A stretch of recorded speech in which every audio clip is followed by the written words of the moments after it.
वंदे बोधमयं नित्यं गुरुं शंकररूपिणं यमाश्रितो हि वक्रोऽपि चन्द्रः सर्वत्र वन्द्यते।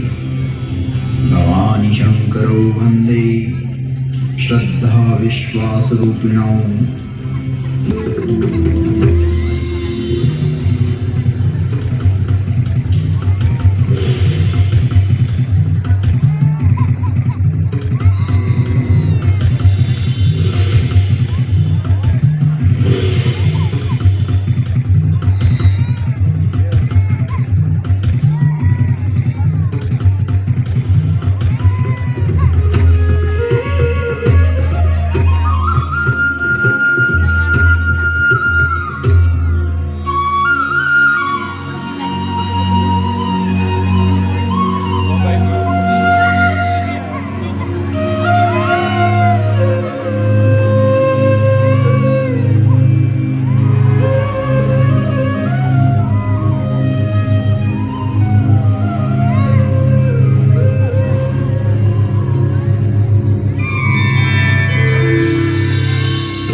दर्शन का हम अनुभव करते हैं।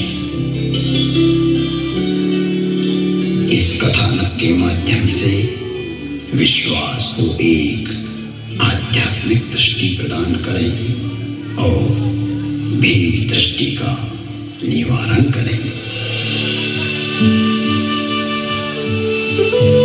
एक युग की बात है, एक ब्राह्मण हर अर्थात शिव के उपासक थे।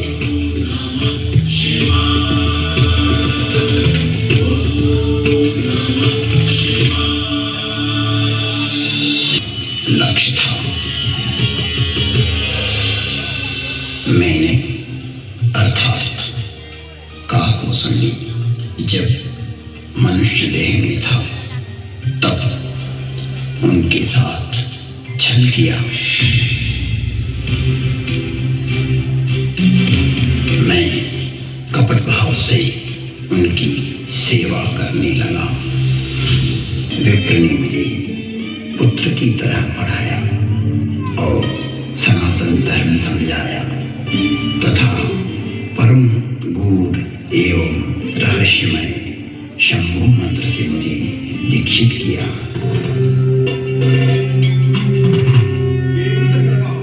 मैं महाकाल के मंदिर में शंभु मंत्र का जाप करने लगा।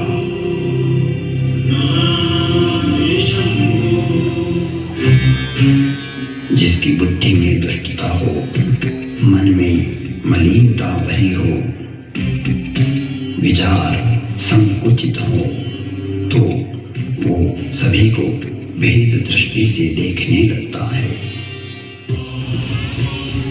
मैं शाश्वत धर्म पर चलने वालों का अपमान करने लगा।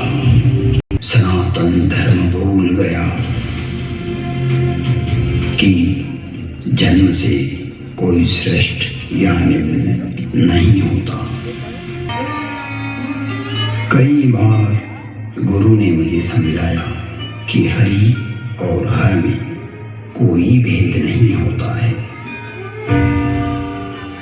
सनातन धर्म वैष्णव, शैव, शाक्त आदि में कोई अंतर नहीं देखता। यह कला से अपनी मूर्खता को प्रतिपादित करना सर्वकालिक नहीं है। तुम्हारी से निष्ठा अद्भुत है, परंतु राम, कृष्ण, दुर्गा में अंतर स्थापित करना उचित नहीं है। हे तात, हर को आदर और हरि से द्रोह, यह तो मदन राम का ही स्मरण करते हैं।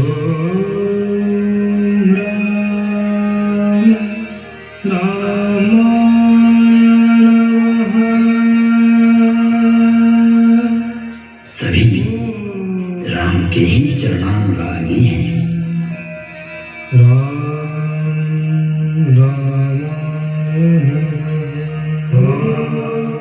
तो मनुष्य की तो बात ही क्या है।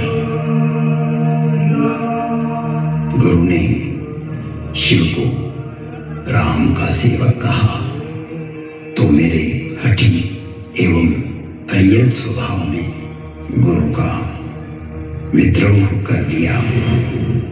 मेरे गुरु ने मुझे सत्य का मार्ग बतलाया, पर मुझे उनकी बातें अच्छी नहीं लगी, क्योंकि मैं मेरा मत उन पर प्रतिष्ठित करना चाहता था।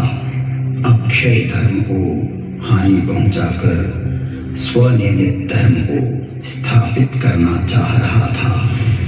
व्यापक धर्म के प्रवाह में से अपने पात्र को भरकर मैं उसे सागर और गंगा के रूप में स्थापित करना चाह रहा था। मैं जगत को भ्रमित करना चाहता था। महादेव स्वयं यह सहन नहीं कर सके।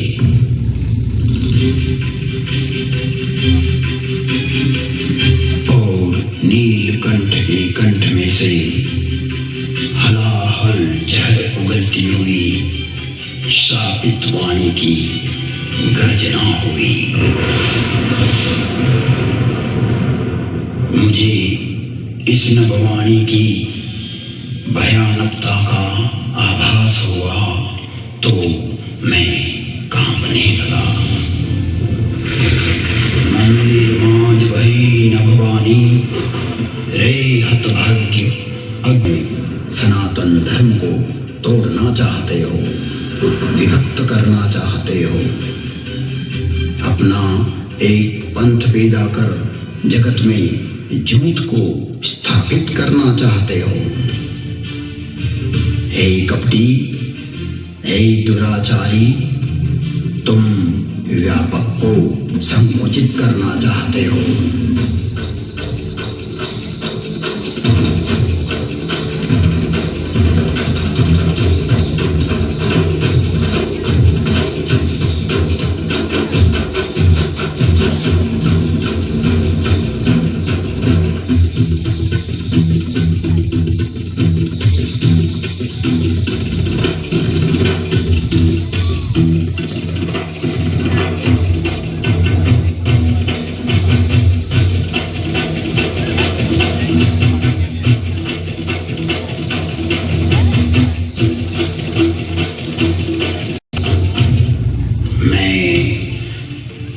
तुझे श्राप देता हूं, जा तू अजगर बन जा,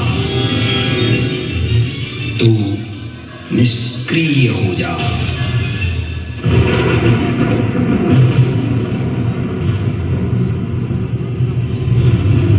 तेरे विचार का प्रवाह पृथ्वी पर न आए, इसलिए आज से तू रौरव नरक में चला जाएगा।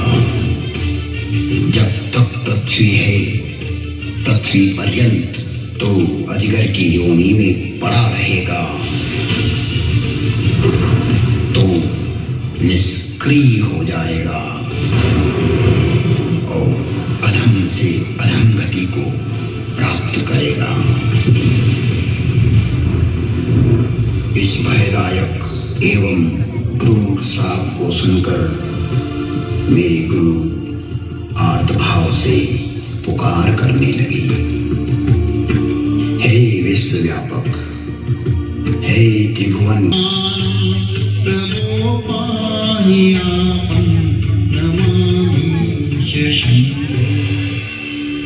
प्रार्थना पूर्ण होते ही पुनः नीलकंठ की नभवाणी हुई। जो क्षमाशील और परोपकारी होते हैं, ऐसे सनातन मार्गी मुझे राम की तरह प्रिय होते हैं।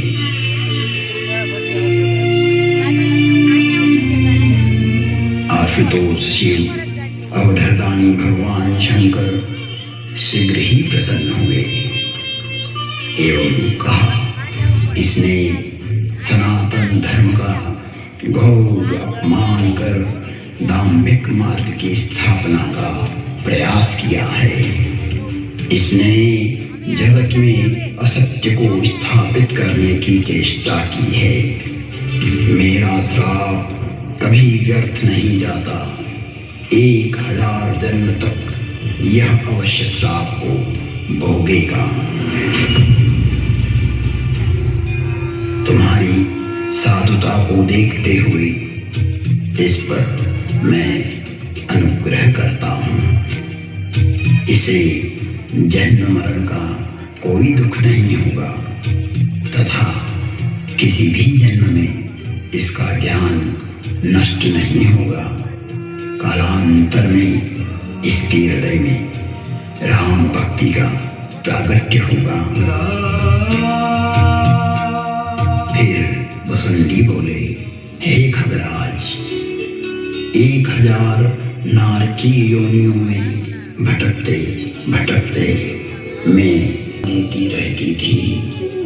ऐसी स्थिति में मेरी 1000 योनियां दुखप्रद, कष्टप्रद एवं हृदय विदारक वेदना के साथ भोगी। जिन्होंने मेरे लाख विद्रोह करने पर भी मुझ पर करुणा ही की और मेरा पृथ्वी प्रलय तक नरक में पड़े रहने का श्राप भी 1000 जन्म नरक भोगने के बाद वरदान बन गया और मुझ में राम भक्ति का प्राकट्य हुआ।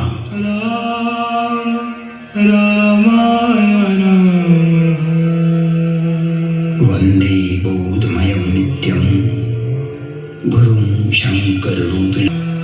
लौट आया तुम त्रिभुवन गुरु वेद बखाना, आन जीव पावर का जाना।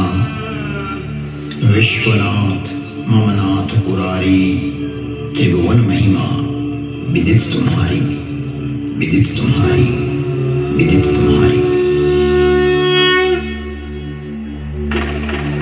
नमस्कार, विश्वास स्वरूप में आपका हार्दिक